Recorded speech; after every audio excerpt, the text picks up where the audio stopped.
dando início a mais uma ocasião de estudo da Palavra de Deus, aqui nas noites de quinta-feira, no templo da Primeira Igreja Presbiteriana de Belo Horizonte, transmitido também pelo canal da nossa igreja.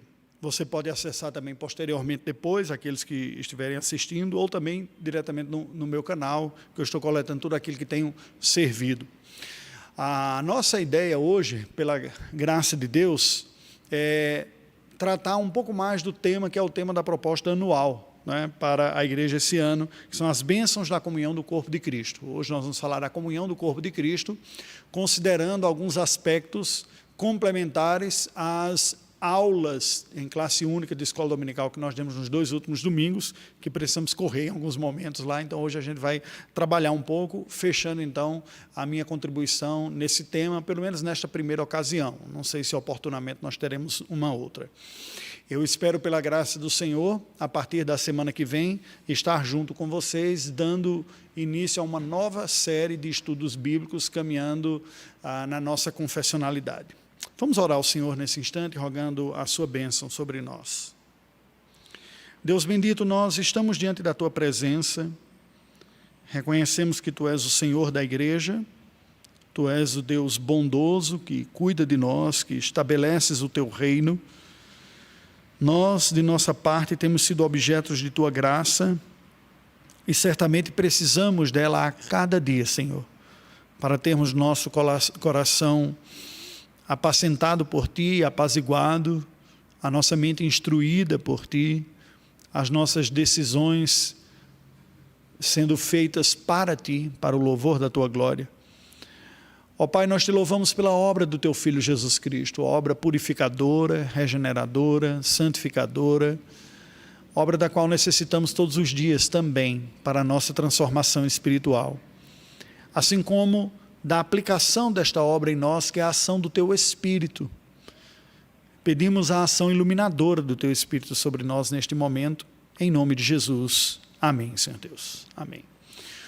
Como nós havíamos comentado e trabalhado nas ocasiões da aula de escola dominical, nós, quando falamos da comunhão do corpo de Cristo, estamos falando de um aspecto muito básico da vida cristã, um aspecto de um resultado relacional que é trabalhado, que tem um desafio de ser trabalhado em nossa vida, da obra espiritual da nossa união com Cristo. A obra espiritual é a obra do Espírito Santo, de transformar o coração de pecadores, dando um novo coração que crê, que se arrepende, que recebe o Espírito Santo em si, que é habitado por Deus, e como resultado desta nova habitação, dessa companhia do Espírito, desta nova mente, nova criação, até como diz Paulo, se alguém está em Cristo, é nova criatura, né? Isso que tudo se fez novo. Nós experimentamos uma unidade espiritual com todos os outros que também foram objetos desta graça e receberam o fruto da regeneração. De tal maneira que quando a gente olha para a igreja, nós reconhecemos a unidade espiritual da igreja, que é transcendental. É claro que a realidade da manifestação concreta na história, na vida das pessoas, não tem como ser plural, porque nós somos muitos. Nós estamos espalhados em diversos países, estamos espalhados ao longo dos anos, temos línguas diferentes, culturas diferentes. Então, esta realidade da unidade espiritual da igreja, ela se manifesta em atos e realidades de comunhão que são construídas no dia a dia na vida da igreja do Senhor, dos crentes que somos nós. Nós não conseguimos ver, biblicamente falando, uma vida cristã real e saudável que não passe por um desenvolvimento desta relação fraterna entre irmãos e irmãs em Cristo. Somos pecadores, somos falhos, o que torna essa tarefa uma tarefa nem sempre fácil, muitas vezes marcada por dor, marcada por impaciência, marcada pelos nossos pecados relacionais, mas sempre quando estamos abertos para a obediência da verdade bíblica e fazemos na dependência de Deus, buscando a glória de Deus, nos despimos mais do nosso egoísmo, de pensar em nós em primeiro lugar, mas pensar no reino de Deus, os frutos desta relação aparecem.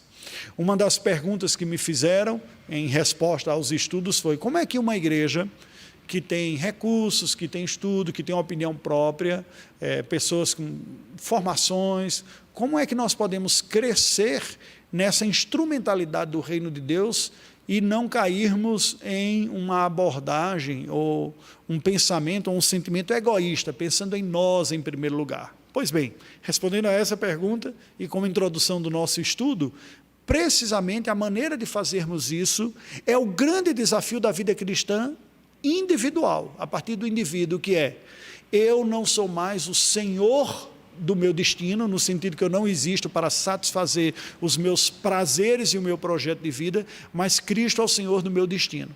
É à medida que eu me rendo, me submeto, desejo e busco mais da vontade de Deus na minha vida, na certeza de que a vontade dele é boa, agradável e perfeita, como diz Paulo aos Romanos, e o seu projeto é melhor do que o melhor que eu elaborar. O que Deus tem para a minha vida vai ser sempre melhor do que aquilo que eu acho melhor para a minha própria existência, que o centro e o trono do meu coração, sendo devidamente ocupado por Cristo, que veio habitar pela fé, passa a ser conscientemente adornado pela nossa submissão à vontade de Deus. E assim como alguém já ilustrou como um triângulo, não é? À medida que nós subimos, pensando no triângulo com a base e os dois lados, à medida que nós nos elevamos para cima, o lado que nos distancia diminui e a nossa distância nos aproxima mais. Nós nos aproximamos mais um do outro à medida que caminhamos para cima, assim com relação a Deus também. Vamos abrir a palavra do Senhor na carta do apóstolo Paulo aos Efésios, capítulo de número 4, esse texto nos apresenta uma verdade que está na base da unidade da igreja e muito importante para a nossa reflexão neste momento. Efésios 4, versículos de 1 a 6, nos diz assim: Rogo-vos, pois eu, o prisioneiro no Senhor, que andeis de modo digno da vocação a que fostes chamados, com toda a humildade e mansidão, com longanimidade, suportando-vos uns aos outros em amor, esforçando-vos diligentemente por preservar a unidade do Espírito no vínculo da paz. Há somente um corpo e um Espírito, como também fostes chamados numa só esperança da vossa vocação.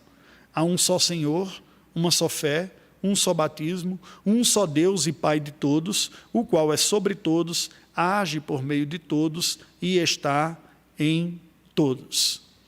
Esse texto bíblico nos apresenta a realidade da unidade espiritual da igreja e a consequente exortação prática que o apóstolo fala para nós construirmos relações nossas que representem ou que reflitam a unidade espiritual que como igreja nós desfrutamos, né? Nós vivenciamos. Porque veja, olha o que ele nos diz no primeiro versículo. Ele diz: Rogo-vos, pois, eu, prisioneiro no Senhor, que andeis no modo digno da vocação a que foste chamados. Em outras palavras, você tem uma vocação, a vocação de ser corpo de Cristo, a vocação de expressar a glória de Deus, a vocação de sermos uma em Cristo, como Jesus ora por nós. Essa é a vocação, o nosso chamado para sermos isso. Bem, se isso é verdade, ele diz: eu rogo que vocês andem de modo digno disso. Em poucas palavras, é uma lógica pastoral, prática e cristã muito simples, que deve estar presente em cada mensagem que nós, como pastores, pregamos, mas deve estar presente também em cada leitura bíblica que nós, como cristãos, fazemos também, que é o quê? Qual é a verdade bíblica que está presente nesse texto? Em resposta a essa verdade, como eu devo viver? É este raciocínio que Paulo está fazendo aqui. Ele diz: vocês foram chamados com a santa vocação, andem com a dignidade que essa santa vocação requer. É basicamente isso. Agora, relacionado à unidade da igreja. E aí, numa inversão de ordem, os primeiros versículos de 1 a 3, o apóstolo Paulo faz a exortação prática. Nos versículos de 4 a 6, ele apresenta a justificativa teológica. É uma inversão da lógica, mas a lógica está presente. Ele diz: olha, viva dessa maneira por causa dessa verdade. Normalmente, numa sequência lógica dedutiva, a gente explica a verdade primeiro e diz: em consequência disso, vivamos dessa maneira. O que ele faz aqui é: vivamos dessa maneira em consequência dessa verdade. Olha como ele nos diz aqui: vivamos de que maneira? Né? De uma maneira digna da vocação a que fomos chamados, com humildade, com mansidão, com longanimidade, suportando uns aos outros em amor. Todas estas marcas, ou todas estas exortações de Paulo são relacionais. Né? A gente pode dizer: não, mas a humildade é uma questão interna, não é relacional, mas é um fator determinante para a qualidade da nossa relação. Eu gostaria de poder dizer para vocês que eu sou uma pessoa muito humilde e eu sou muito paciente com todo mundo, porque eu considero todo mundo superior a mim mesmo, como a Bíblia manda. Mas eu não seria verdadeiro nem honesto se eu dissesse isso. Não poucas das lutas que eu tenho têm a ver com a falta de humildade, por achar que eu sou muito bom, tenho uma capacidade de ver muito bem as coisas, os outros aqui não estão conseguindo ver essa forma tão clara e tão brilhante que eu tenho para mostrar para os outros. Então Paulo fala o quê? Primeiro, guarde a humildade no seu coração. Isso significa dizer o quê? Não é negar o que se sabe, nem negar as qualidades que tem, mas é assumir a postura de tratar o outro como superior a nós mesmos. E quando nós fazemos isso, nós corremos o risco de termos excelentes, boas surpresas. E perceber que de onde às vezes você nem esperava tanto assim, muitas pérolas sairão, né? E ouro que não dava espaço no excesso de autoconfiança de alguém que falta a humildade. E ele continua: com mansidão, que é uma postura, né, dócil para com o outro; longanimidade, que é uma paciência estendida Sabe aquele negócio de contar até 10, até 100, até 1000, mas não apenas uma vez, 2 vezes, 10 vezes, 100 vezes, né? Como Pedro diz, a gente vai perdoar quantas vezes? 7 vezes, que era muito mais do que a tradição rabínica dizia, né? Que era de 3, Jesus diz, que 7? 70 vezes 7. Haja paciência, não é? Nós, ao longo da vida, olharmos com um olhar de compaixão, de misericórdia, demonstrando amor àqueles que não têm demonstrado assim para conosco. E depois, suportando-vos uns aos outros em amor, oferecendo suporte um ao outro no amor, baseado no amor, ajudando uns aos outros a crescerem. No versículo 3 ele diz, esforçando-vos diligentemente por preservar a unidade do Espírito no vínculo da paz. Este versículo é chave para o que nós vamos discorrer ao longo desse ano. Porque existe uma responsabilidade prática que é entregue à igreja no início do versículo 3, e existe um substrato, uma base teológica verdadeira e essencial que está no final do versículo. Um reflete o outro. A exortação de Paulo é, esforcem-se com toda dedicação para preservar uma unidade que é espiritual. Em outras palavras, a unidade espiritual existe. Agora, compete a você, sabendo da unidade que há no corpo de Cristo, preservá-la com vínculos de paz. Porque ninguém é capaz de dividir a união indissolúvel do Espírito Santo, produzida pelo Espírito Santo, entre os crentes e Jesus. Ninguém. Paulo, escrevendo aos Romanos, diz, quem nos separará do amor de Deus?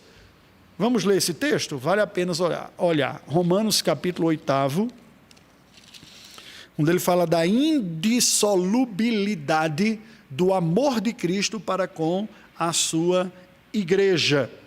Romanos, capítulo de número 8, versículos de 31 a 39. Romanos, capítulo 8, versículos de 31 a 39. Que diremos, pois, à vista destas coisas? Se Deus é por nós, quem será contra nós? Aquele que não poupou o seu próprio filho, antes por todos nós o entregou, porventura não nos dará graciosamente com ele todas as coisas? Quem intentará acusação contra os eleitos de Deus? É Deus quem os justifica. Quem os condenará? É Cristo Jesus quem morreu, ou antes quem ressuscitou, o qual está à direita de Deus e também intercede por nós. Quem nos separará do amor de Cristo? Será tribulação, ou angústia, ou perseguição, ou fome, ou nudez, ou perigo, ou espada, como está escrito, por amor de ti somos entregues à morte o dia todo, fomos considerados como ovelhas para o matadouro. Em todas estas coisas, porém, somos mais que vencedores por meio daquele que nos amou, no plural. Porque eu estou bem certo de que nem a morte, nem a vida, nem os anjos, nem os principados, nem as coisas do presente, nem do porvir, nem os poderes, nem a altura, nem a profundidade, nem qualquer outra criatura poderá separar-nos do amor de Deus que está em Cristo Jesus, nosso Senhor. Então, assim, há uma verdade bíblica essencial que é o seguinte: nada absolutamente separa e é capaz de quebrar a união de amor que há entre Cristo e a sua igreja, entre a cabeça e os membros. Nada é capaz de fazer isso, nem os próprios membros. Isso me faz lembrar uma ilustração que é dita em tom de anedota. No fim da Baixa Idade Média, quando a cristandade na Europa está sofrendo várias pressões, os mouros, muçulmanos, haviam ultrapassado a Península Ibérica, o Estreito de Gibraltar, e entrado na Península Ibérica e tomado o espaço, aquela Península Ibérica, do cristianismo, e o que hoje é Espanha e Portugal estava muçulmano. No lado do Oriente, o Império Turco Otomano e os turcos estavam invadindo e haviam tomado conta de tudo que era o Império Bizantino e acuado os cristãos para a parte central da Europa. Subiram até a Hungria e a Áustria, o que hoje seria Hungria e a Áustria, ficaram bem pequenininhos. E aí disse que no meio de uma certa acusação, esses inimigos da cristandade chegaram e falaram o seguinte: nós vamos acabar com a igreja. E aí a autoridade eclesiástica naquela época, né, antes da reforma protestante, se vira e diz o seguinte: vocês não vão conseguir. Já faz mais de 1000 anos que a gente está tentando e a gente não consegue. Quer dizer, eles falaram nós como igreja, como instituição, né? Já faz mais de 1000 anos que nós estamos tentando acabar com a igreja e nós não conseguimos. Isso é contado num tom um pouco irônico, é um humor negro, mas há uma sabedoria nessa ilustração, que é o seguinte: nós temos que ser humildes e reconhecermos que nem sempre nós, como cristãos, somos sábios e piedosos suficientes para lutar em favor da causa do reino de Deus. Às vezes nós manchamos, nós damos mau testemunho, o nome do Senhor é blasfemado dentre os gentios, como diz o texto bíblico, né, por causa da atitude da igreja. Entretanto, aqueles que são igreja, que nasceram de novo, nem mesmo eles conseguem causar uma ruptura desse amor de Deus para com a sua igreja. O que Paulo diz é o seguinte: não é porque esse amor é espiritualmente indissolúvel que nós devemos ou podemos ser negligentes em lutar pela manifestação concreta dessa unidade na vida da igreja, que é a comunhão. A comunhão dos santos, a comunhão dos crentes, é um reflexo prático e necessário desta unidade da igreja que nós precisamos experimentar em nossa vida. Então Paulo diz: esforce-se com toda diligência por preservar esta unidade do Espírito no vínculo da paz, porque a unidade do Espírito é inquebrantável. Mas uma atitude belicosa entre irmãos faz com que aquela unidade que espiritualmente é indissolúvel, ela não se manifeste numa relação de paz, mas uma relação tensa de briga e de desentendimento, muitas vezes. Tem coisa mais absurda do que nós vermos no seio de uma comunidade cristã, pessoas que não se toleram, não se conversam, e aí chega o momento delas virem a assistirem na ceia do Senhor. Como é que fica? Como é que vai participar da ceia, da comunhão do corpo de Cristo, não é? Que nós temos espiritualmente pela fé, um dizendo que tem, o outro dizendo que tem, mas nós não nos toleramos mutuamente. Então Paulo passa a explicar agora o porquê deste apelo prático para a preservação. Ele diz: gente, porque há um só corpo. Cristo não tem 2 corpos na terra. Ele tem o seu corpo, que é constituído de todos os membros salvos pelo Evangelho. Um só Espírito que habita em cada um dos cristãos. Como também nós fomos chamados numa só esperança, todos nós temos a esperança da volta de Cristo. E veja, esperança biblicamente não é talvez aconteça, talvez não. É a certeza de uma coisa futura, ela é esperança porque eu espero. É nesse sentido. Então ele diz: nós temos uma só esperança. O quê? Todos os cristãos têm a esperança, ou seja, a certeza de que no futuro todos os seus pecados, problemas, lutas e dificuldades cessarão quando ocorrer o encontro com Cristo, que poderá ser pela morte ou pela volta de Cristo Jesus. Faz parte da nossa fé. O credo apostólico resume muito bem: creio no perdão dos pecados, na ressurreição dos mortos e na volta do nosso Senhor Jesus Cristo. Aí ele diz: há uma só esperança dessa vocação, que é precisamente essa união com Cristo que todos nós experimentaremos e chegaremos na presença do Senhor. Aí ele diz mais: há um só Senhor. Este ponto aqui foi um dos pontos importantes para a reforma protestante. Eu comentava, foi rápido, né, no nosso comentário na escola dominical, ao apresentar a teoria do bloco pedagógico, né, que o recorte que nós como protestantes fizemos foi que não há unidade espiritual enquanto não há a exclusividade da fé na mediação de Cristo. Isso fez com que aqueles solas da reforma, sola escritura, a base da nossa fé, os elementos da salvação, sola graça, sola fide e solos Christus, os 3 que trabalham conjugados para operar a salvação, para expressar a nossa teologia sobre a salvação, é somente através de Cristo, porque é a obra de Cristo, é somente pela graça, não é nada que a gente merece, é somente pela fé, é o único instrumento que Deus usa. Ora, se é só assim, Paulo está dizendo: há um só Senhor. De tal maneira que não pode ser considerado um cristianismo verdadeiro, ou minimamente e essencialmente verdadeiro, aquela mensagem supostamente cristã que prega um senhorio de alguém que não seja Cristo. Cristo não tem representante incontestável na terra. Preste atenção que isso é importante. Isso produziu todo o movimento da reforma protestante. A palavra de nenhum humano pode e deve ser aceito como uma palavra inquestionável, autoritativa e final. Só Cristo, nós só temos um Senhor. Senhor é proprietário, é palavra final, é aquele que diz e todo mundo ouve.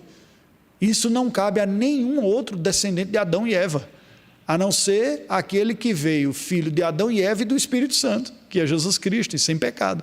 Ele é o Senhor, há um só Senhor. Esse é o motivo pelo qual a nossa igreja, por exemplo, não considera como igreja cristã esses movimentos heréticos modernos e contemporâneos que pregam outras mensagens que não a mensagem da exclusiva salvação, da fé em Cristo, Cristo como Senhor e a verdade bíblica como sendo suficiente. Nós não consideramos como igreja. Mas Paulo é muito claro quando ele diz, isso aqui é importante dizer, porque não basta a pessoa dizer, eu sou cristão. Existem muitos hereges que se dizem cristãos. Existem interpretações que são essencialmente comprometedoras no conteúdo bíblico para que você diga, isso é cristão. Agora, existem erros de interpretação entre cristãos também. Aí é preciso haver paciência entre aqueles que, sendo cristãos, têm posição diferentes. Mas nós não podemos considerar cristãos aqueles que não consideram a exclusividade do Senhor Jesus Cristo. Um só Senhor, uma só fé, um só batismo, um só Deus e Pai de todos, o qual é sobre todos e age por meio de todos e está em todos. Bem, a igreja cristã é precisamente esta igreja composta por todos aqueles em quem o Espírito Santo produziu uma nova vida. Vamos dar uma olhada em Gálatas, capítulo 3, e ver uma das porções que eu creio ser uma das mais belas para explicar essa unidade da igreja, inclusive entre Antigo e Novo Testamento. Porque tem umas teologias meio estranhas por aí que fazem separação e diz, Antigo Testamento era um povo, Israel, Novo Testamento é outro povo, igreja. Uma teologia bíblica mais saudável diz, Deus tem um só povo, que na antiga aliança era majoritariamente Israel, e na nova aliança não tem mais distinção.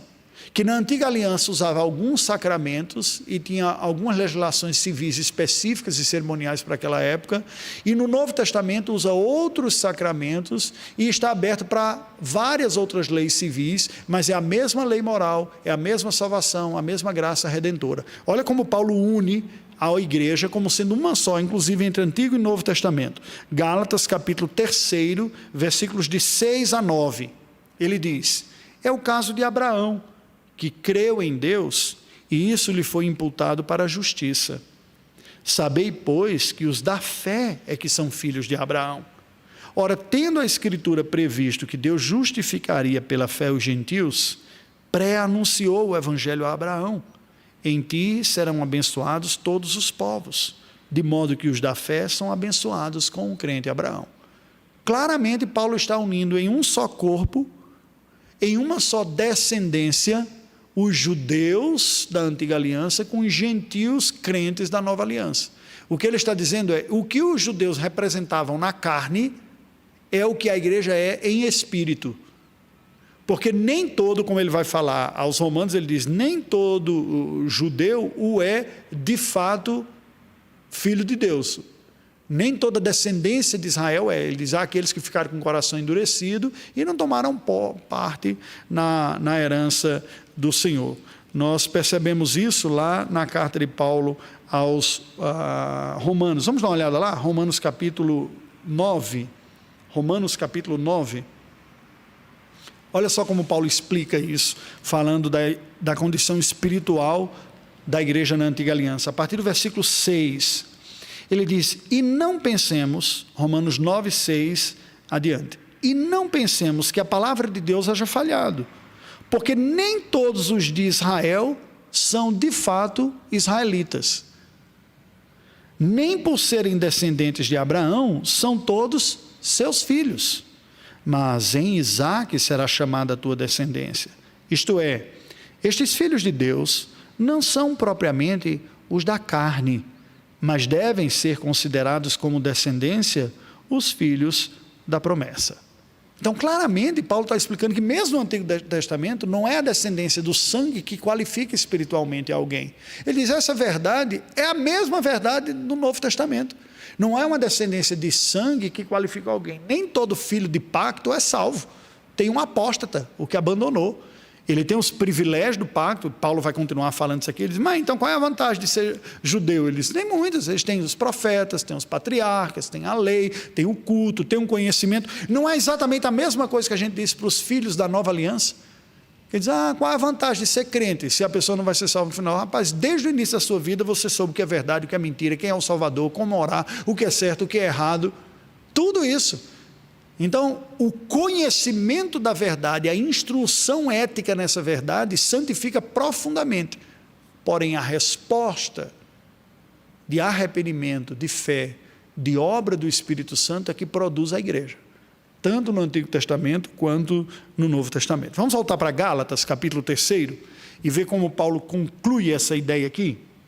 Nos versículos 13 e 14, ele diz assim, Gálatas 3, versículos 13 e 14, Cristo nos resgatou da maldição da lei, fazendo-se Ele próprio maldição em nosso lugar, porque está escrito, maldito todo aquele que for pendurado no madeiro, Antigo Testamento, para que a bênção de Abraão, olha que coisa bela, a bênção de Abraão chegasse aos gentios em Jesus Cristo, a fim de que recebêssemos pela fé o Espírito prometido. Ele relaciona a bênção de Abraão com o quê? Com o Espírito Santo prometido. O que nos leva a concluir, deduzir que a bênção de Abraão era a comunhão com Deus, a presença de Deus. Ele diz, Abraão, anda na minha presença, ser perfeito, eu estarei contigo. Essa bênção, que não foi uma exclusividade do patriarca, é a marca de toda a descendência espiritual do povo de Deus. Então, essa unidade é fruto da ação do Espírito Santo em trazer à fé o povo de Deus, em regenerar o nosso coração e nos manter ligados ao Senhor. Vamos ver a carta de Paulo aos Filipenses, capítulo 1, uma exortação semelhante àquela que nós lemos de Efésios no início do nosso estudo, Efésios 4. Veja como as palavras são muito semelhantes. Filipenses 1, 27. Olha a semelhança com Efésios 4, de 1 a 4. Vivei acima de tudo por modo digno do Evangelho de Cristo. A mesma exortação, né? Acima de tudo, vivam de modo digno. Para que ou indo ver-vos, ou estando ausente, ouça no tocante a vós outros, que estás firmes em um só Espírito. De novo, a unidade. Em um só Espírito, com uma só alma, lutando juntos pela fé evangélica. Então veja, de novo, a mesma coisa. Existe uma unidade espiritual que é resultado da operação de uma fé bíblica que o Espírito Santo nos convenceu dela, de um conteúdo bíblico, e ao fazer isso, nos uniu espiritualmente a Cristo pela ação do Espírito Santo, e nós somos chamados a viver de tal maneira que expressemos para o mundo essa unidade. Para que isso ocorrer, eu tenho que entender que a obra de Cristo e o reino de Deus são mais importantes do que minhas ideias, minhas interpretações e os meus projetos. É a humildade que deve marcar a nossa relação. Ainda nesse sentido, 1 aos Tessalonicenses, primeira carta de Paulo aos Tessalonicenses, capítulo 2, versículo 13. Olha como se processa e atua essa ação de Deus na vida da igreja. 1 aos Tessalonicenses, capítulo 2, versículo de número 13. Diz assim, outra razão ainda temos nós para incessantemente dar graças a Deus, é que tendo vós recebido a palavra que de nós ouvistes, que é de Deus, acolhestes não como palavra de homens, e sim como em verdade é a palavra de Deus, a qual com efeito está operando eficazmente em vós, os que credes. Qual é o ponto aqui para o que a gente está discutindo? Preste atenção, não existe unidade da igreja se houver comprometimento do conteúdo bíblico, porque não existe igreja se não houver conteúdo bíblico sendo passado. Quando há uma supervalorização à instituição, à estrutura, à denominação, aos cargos, às posições, e há um entenebrecimento do conteúdo bíblico, a igreja vai definhando até morrer. A estrutura pode estar presente, o prédio, a cadeira, os cultos podem acontecer como liturgia sendo dito, mas se não houver conteúdo bíblico, não há poder de Deus atuando para transformar as vidas. E aí a igreja, enquanto organismo vivo, corpo vivo de Cristo, vai ficando cada vez mais fraco, com menor número, porque é menos mensagem bíblica, mas até o ponto que some os convertidos. e fica um bocado de gente que professa uma fé sem experimentar e sem mesmo crer, porque nem sequer conhece. Esse foi o desvio que a cristandade experimentou ao longo da Idade Média, quando ia havendo uma ignorância do conteúdo bíblico, quando nem mesmo era falado na língua compreendida pelo povo, nem era pregado um conteúdo bíblico, mas a grande massa cristã estava presa à instituição por uma força mística de acreditar no poder da instituição de mediar a graça pelos sacramentos acima de tudo. Mas deixa eu dizer uma coisa agora, afastando um pouco da Idade Média e vindo para a Idade Moderna. Tristemente, foi o que ocorreu com muitas igrejas outrora fiéis e bíblicas pelo mundo afora, especialmente no continente europeu. Aquelas nações que experimentaram um grande movimento de retorno à Escritura Sagrada, experimentaram influência forte do racionalismo, iluminismo e liberalismo teológico, de tal maneira que não era mais pregado arrependimento para os pecados, novo nascimento, um Cristo que nasceu da Virgem Maria pelo poder do Espírito Santo, que morreu na cruz como satisfação do juízo de Deus, pagando com a própria vida pelo pecado, que ressuscitou em corpo da morte, se negou tudo isso. Aí eu lhe pergunto, existe cristianismo negando isso? Não. Existe uma casca externa cristã, mas isso não é aquilo que Paulo diz, o Evangelho, que é o poder de Deus para a salvação de todo aquele que crê. Resultado, vocês sempre ouviram falar sobre Suíça, Escócia, Inglaterra, que foram os países principais da Reforma Protestante, né? Deixa eu dar um outro dado aqui que é pouco conhecido. A Hungria, um país no leste europeu, que produziu um reformador, que trouxe essa fé, e a reforma na Hungria se estendeu a tal ponto que 1/3 da população veio a crer nesta mensagem e constituiu uma igreja. Séculos depois, eu me dirijo para o leste europeu, o sudeste, lá na Albânia, e quando a gente está discutindo que nome a gente vai dar para a igreja aqui e tal, e uma das coisas que eu falei, olha, no continente europeu, é mais conhecido o termo igreja reformada do que presbiteriana. Presbiteriana é uma marca mais da Escócia. É a mesma coisa, é a mesma teologia, mas só para pensar num nome que fosse mais comum. E quando nós estávamos discutindo, o ponto que todo mundo falou foi o seguinte, só que as igrejas reformadas no continente europeu se tornaram tão liberais na sua maioria, que se a gente colocar esse nome, a gente vai ter que ficar explicando tanto que nós temos esse nome, mas a gente acredita na Bíblia, acredita em Jesus, que vai dar mais trabalho. Essa conversa ainda está tendo lá, porque inicialmente se optou por Kisha Undilori Presbyterian Stiptar, que é a Igreja Evangélica Presbiteriana Albanesa, mas depois eles voltaram atrás e colocaram Kisha, Kisha Undilori Reformuar, eu acho que foi isso, que é a Igreja Evangélica Reformada, né? Preferiram voltar para isso, para gerar essa identificação. Por quê? Por causa dessa identidade essencial, mas sabendo que a luta tem o tempo todo. Aquela igreja que eu falei da Hungria se tornou praticamente toda liberal. Por onde você vai, onde se espalhou pelo mundo, porque houve a diáspora húngara também, eles fizeram parte do Império Austro-Húngaro, né, que está na raiz do período histórico das guerras, houve esse espalhar e uma apostasia. Resultado, nós temos uma carência muito grande em países que antes tinham conhecimento do Evangelho e hoje não tem mais. Paulo alerta sobre esse risco ao escrever a sua primeira carta aos Coríntios. Abra aí a sua Bíblia em primeira carta de Paulo aos Coríntios, capítulo 1. Ele diz, em que consiste a mensagem da igreja?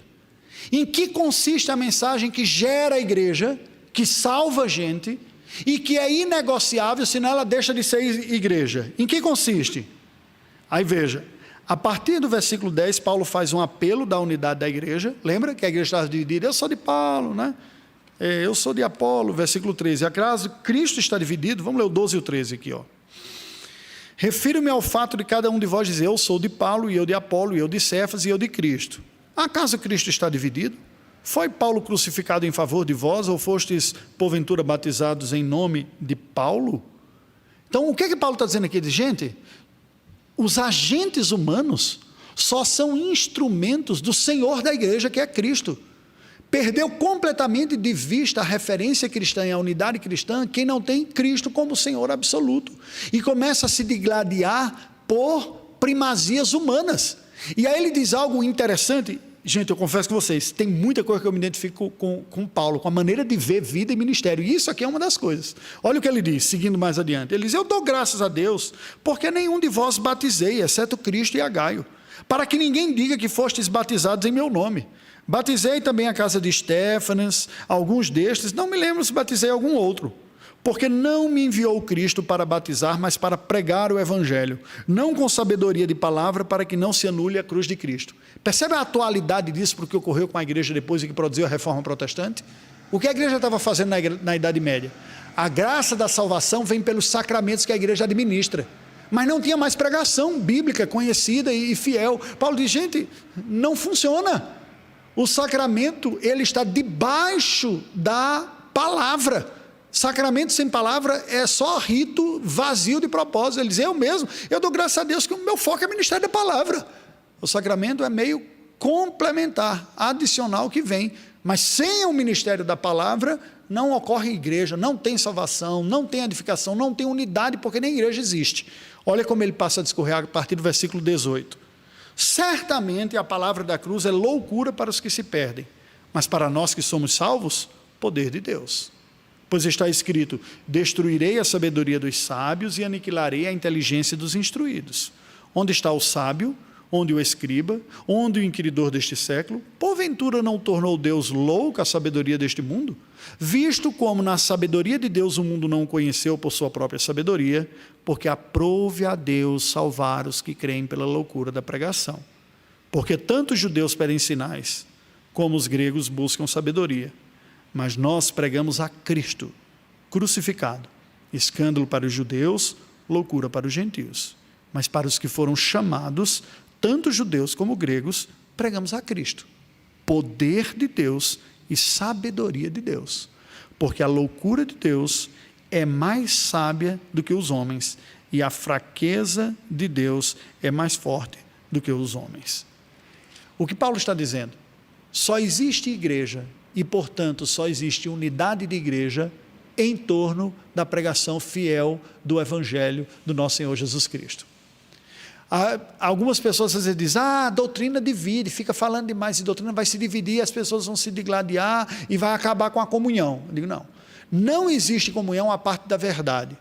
Agora, nós temos que saber elencar esta verdade nos seus graus de importância. O elemento essencial, que é o recorte, que naquela escalinha que eu falei do bloco pedagógico, a gente faz. Qual é o ponto que você diz, a partir daqui dá para adorar? É o ponto da causa da obra salvadora de Jesus Cristo. Por isso que a posição oficial da Igreja Presbiteriana do Brasil é o quê? Não autorizar culto ecumênico. Eu não adoro ao mesmo Deus ao me juntar com uma pessoa que crê em um outro mediador e uma outra forma de alcançar a salvação. Não é. Eu nego Cristo ao fazer isso. Não dá para ter. Dá para ter outro tipo de relação, mas a adoração eu só posso ter com aqueles que abraçam a mesma convicção da suficiência da obra de Cristo e do seu senhorio. É um só Senhor. É uma só fé. Entende qual é o ponto? Em outras palavras, a comunhão da igreja jamais virá em contradição da fé que gera essa igreja. Ela não é institucional, ela não é denominacional, ela não é organizacional e ela não é pela negação das nossas crenças. Pelo contrário, ela é pela reafirmação das verdades. No capítulo 2, vamos ver aí, 1 Coríntios 2, Paulo retoma essa questão, mostrando em que consistiu essa sua atuação. Olha o que ele vai dizer aí, a partir do versículo 1 até o versículo 5.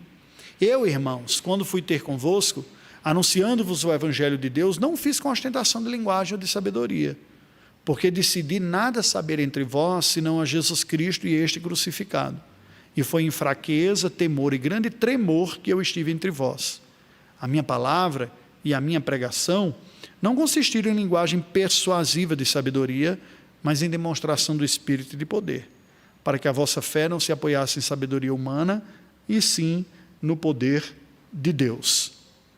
E ele continua descrevendo todas essas verdades da revelação de Deus através da palavra de Cristo Jesus, do senhorio de Cristo. Porque só há unidade da igreja através da fidelidade da ministração da palavra do Senhor, do fiel anúncio do evangelho do nosso Senhor Jesus Cristo.